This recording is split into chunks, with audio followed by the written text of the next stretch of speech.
আমরা ধাঁধা শিখব এখন। প্রথম প্রশ্ন হলো, এক ব্যক্তি বাসে চেপে বন্ধুর বাড়ি বেড়াতে যাচ্ছিল। রাস্তার মধ্যে অন্য একটি অজানা লোক তাকে জিজ্ঞাসা করলো, এর আগে বন্ধুর বাড়ি সে কতবার বেড়াতে গিয়েছে এবং যে বাসে সে এখন চেপে যাচ্ছে সে বাসটির নাম্বার কত। এক কথায় বলতে হবে, অর্থাৎ দুটো প্রশ্নের উত্তর একই হবে। প্রশ্নটা আবার করছি। এক ব্যক্তি বাসে চেপে বন্ধুর বাড়ি বেড়াতে যাচ্ছিল।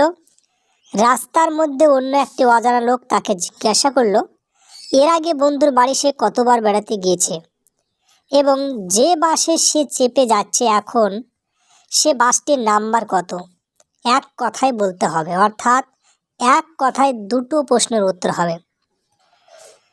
কি হবে বন্ধুরা বলো? আমি 2 সেকেন্ড পর বলছি। উত্তরটি হবে 1, 12, 9। 1, 12, 9 মানে হচ্ছে কোনোদিনই যায়নি। আর যখন আমরা 1 বলছি তাহলে আমরা যদি সংখ্যাতে লিখি 1 + 12 + 9, তাহলে 1, 12, 9। এদিকে সংখ্যাও হচ্ছে বাসের নাম্বার হয়েছে, আবার 1, 12, 9 মানে কোনোদিনই যায়নি বন্ধুর বাড়ি বেড়াতে। এক কথায় দুটো প্রশ্ন উত্তর হয়ে গেল।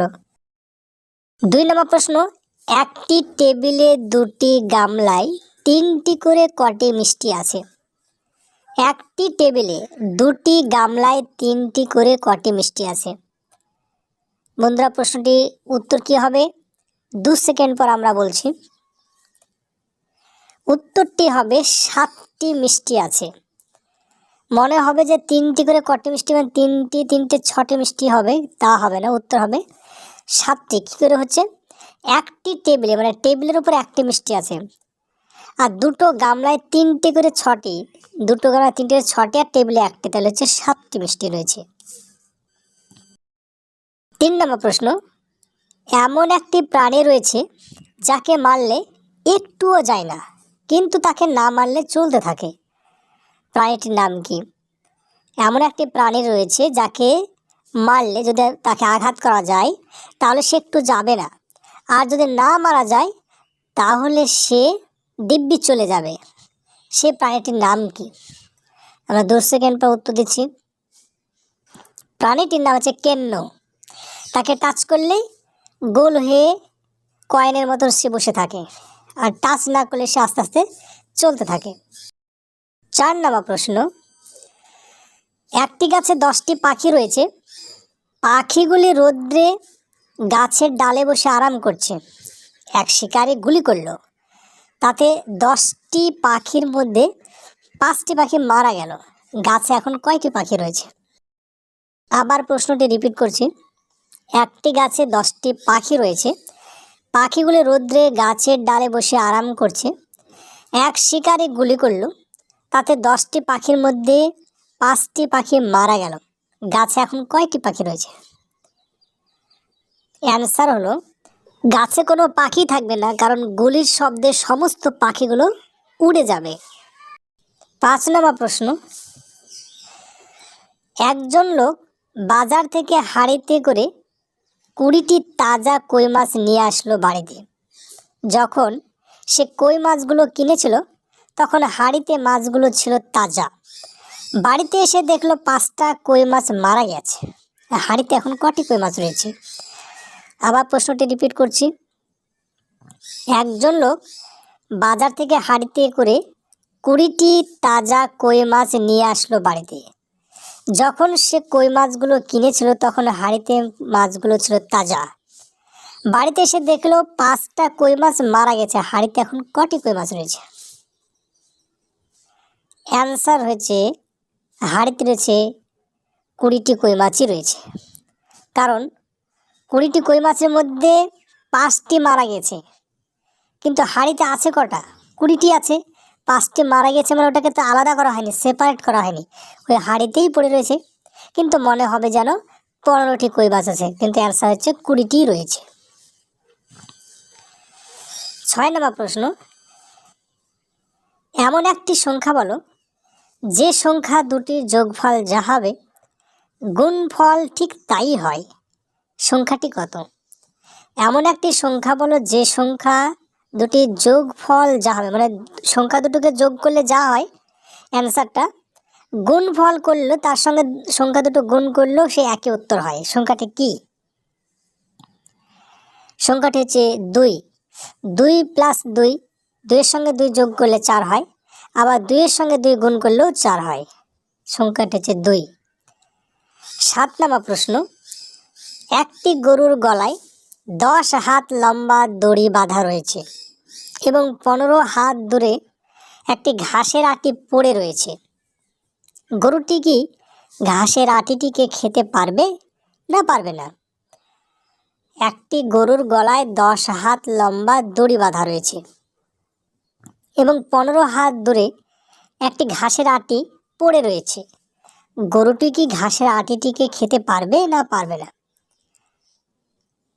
অ্যান্সার হচ্ছে খেতে পারবে। কারণ কি?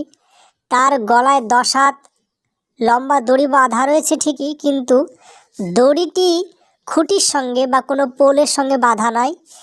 বাঁধা আছে কিনা এটা বলা হয়নি, শুধু গলাতে বাঁধা রয়েছে। এতে সে 15 হাত দূরে হোক বা 20 হাত দূরে হোক না কেন, ঘাসে আঁটি যেখানে থাকুক না সে খেতে পারবে। কারণ গলাতে বাঁধা রয়েছে ঠিকই, কিন্তু গলার সঙ্গে খুঁটিতে বা গলার সঙ্গে পোলে বাঁধা রয়েছে এ কথা বলা হয়নি। 10 নম্বর প্রশ্ন, নারী এবং পুরুষের প্রায় সব জিনিসই সমান সমান রয়েছে, কিন্তু একটি জিনিস পুরুষের বেশি আছে নারীদের থেকে, সেটি কি? নারী এবং পুরুষের প্রায় সব জিনিসই সমান সমান রয়েছে, কিন্তু একটি জিনিস পুরুষের বেশি আছে নারীদের থেকে, সেটি কি? অ্যান্সার হচ্ছে নারী বানানে 2টো অক্ষর লাগছে এখানে, বা 2টো বর্ণ লাগে। পুরুষ বানানে 3টে বর্ণ লাগে, তাহলে পুরুষের বানানের দিক দিয়ে একটা বর্ণ নারীদের থেকে বেশি আছে। 11 নম্বর প্রশ্ন, 3 অক্ষর দিয়ে পাখির নাম হয়, প্রথম অক্ষর বাদ দিলে ভয়ে পালায়, মাঝের অক্ষর বাদ দিলে বসে সুখ পায়, বলো তো পাখিটির নাম কি? 3 অক্ষর দিয়ে পাখির নাম হয়, প্রথম অক্ষর বাদ দিলে ভয়ে পালায়, মাঝের অক্ষর বাদ দিলে বসে সুখ পায়, বলো তো পাখিটির নাম কি? অ্যান্সার হচ্ছে কোকিল। কোকিল পাখি 3টি বর্ণ নিয়ে গঠিত। 3টির মধ্যে প্রথমটি যদি বাদ দিই, কয়কার বাদ দিই, তাহলে কয়শিলা কিল। কিল থাকলে মানে কিল চোখানো, মানে কি ভয়ে সে পালিয়ে যাবে। আর যদি মাঝেরটা বাদ দেওয়া যায়, কয়হস্যিটা, তাহলে পড়ে থাকছে প্রথম কয় হচ্ছে কয়কার, লাস্টে থাকছে ল, কোল। কোল মানে আমরা বাচ্চাকে কোলে নিই, কোলে মানে বসে সুখ পাই। 12 নম্বর প্রশ্ন, একটি ঘরের মধ্যে 4 জন লুডো খেলছিল। হঠাৎ একজন চিৎকার করে বলল, সেন্টু ভাই আমাকে বাঁচাও। ঠিক সেই সময় রাস্তা দিয়ে পুলিশ হেঁটে যাচ্ছিল। এই শব্দ শুনে পুলিশ ঘরের মধ্যে প্রবেশ করলো এবং কাউকে কিছু না বলে, প্রশ্ন জিজ্ঞাসা না করেই সেন্টুকে কলার ধরে নিয়ে আসলো। পুলিশ কি করে সেন্টুকে জানলো যে তারই নামই ছিল সেন্টু? প্রশ্নটা আবার করছি। একটি ঘরের মধ্যে 4 জন লুডো খেলছিল। হঠাৎ একজন চিৎকার করে বলল, সেন্টু ভাই আমাকে বাঁচাও। ঠিক সেই সময় রাস্তা দিয়ে পুলিশ হেঁটে যাচ্ছিল। এই শব্দ শুনে পুলিশ ঘরের মধ্যে প্রবেশ করলো এবং কাউকে কিছু প্রশ্ন জিজ্ঞাসা না করেই সেন্টুকে কলার ধরে নিয়ে আসলো। পুলিশ কি করে জানলো যে সেন্টু ছিল ওই লোকটি? অথবা প্রশ্ন না করে সেন্টুকে সে কিভাবে চিনতে পারলো? অ্যান্সার হলো, নিশ্চয় ওই ঘরটিতে 3টি মহিলা এবং একটি পুরুষ লুডো খেলছিল। সেই জন্য এই কারণে পুলিশ যখন ঘরের মধ্যে প্রবেশ করে দেখছে যে 3টে মহিলা আর একটা হচ্ছে পুরুষ রয়েছে। নিশ্চয় তাহলে পুরুষটাই হচ্ছে সেন্টু। তাই পুরুষ তাকে কিছু জিজ্ঞাসা না করেই সেন্টুর কলার ধরে নিয়ে চলে আসলো।